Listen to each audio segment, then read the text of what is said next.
Hello sa inyong lahat. Welcome to BIM Training PH YouTube channel. Our topic for this tutorial is about how to locate the US metric library dito sa Revit. Now, to do that, punta lang tayo dito sa Insert tab. And then dito sa Load from Library panel, click natin itong Load Family command icon. Now, it will load a Load Family window. And then dito sa Look In, it will show the folder kung saan huli tayo nag-load ng family sa ating project. To locate the US metric folder, click lang natin itong folder drop down. And then let's trace this file path hanggang sa makita natin itong US metric folder. Click on that and then it will show the content of this US metric library.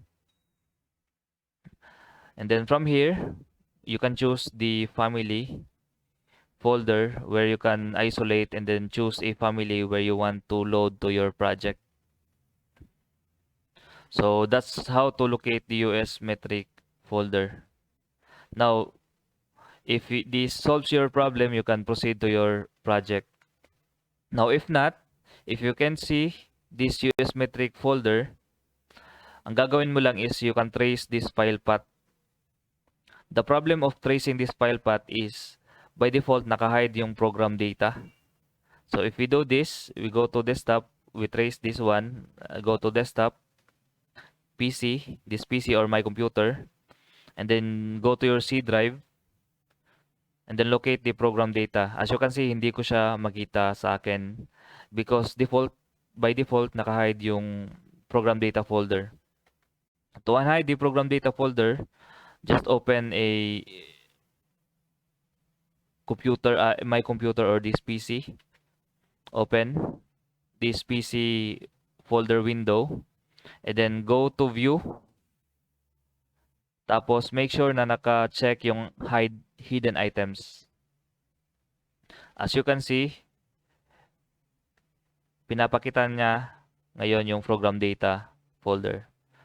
So let's minimize this window and then let's isolate to the program data.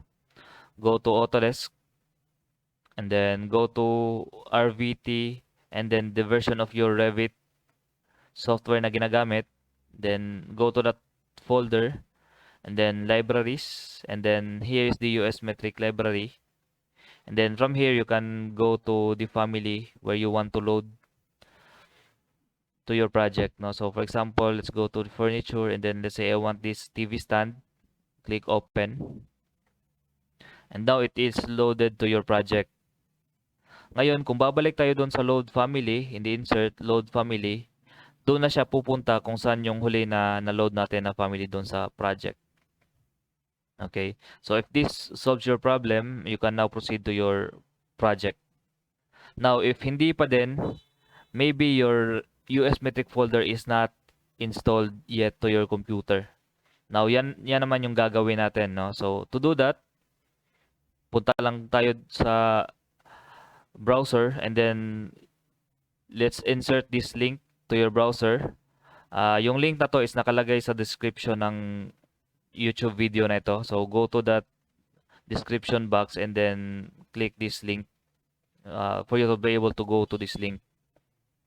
Now, kung nasa loob ka na ng link na to, punta ka lang dito sa baba until you see the download content. No? So you just have to choose kung ano yung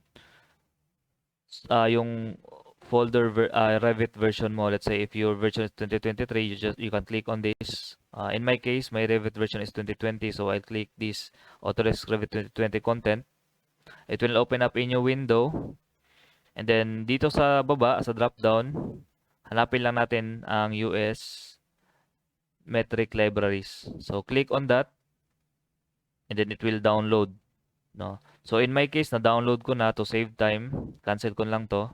After this download, ito na yung lalabas, no? So you just click on that.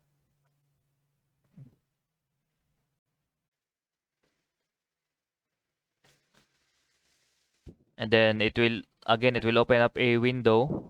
And then from here, you can extract the files. Now, as you can see, naka-file pa siya sa C, program data, Autodesk Revit version mo. Then you just have to click the extract In my case, na-extract na siya sa aking Revit project, so I don't need to do this. But if hindi pa naka-install sa'yo, you just have to click the extract and then it will extract the files to your Revit file. And then from there, I'll just have to click cancel.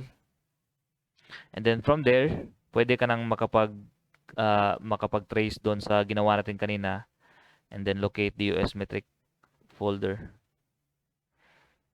Alright, so that's it for this tutorial. I hope you learned something new. And if you like this video, please like this tutorial, subscribe, and if you have questions, comment in the comment box below. Thank you.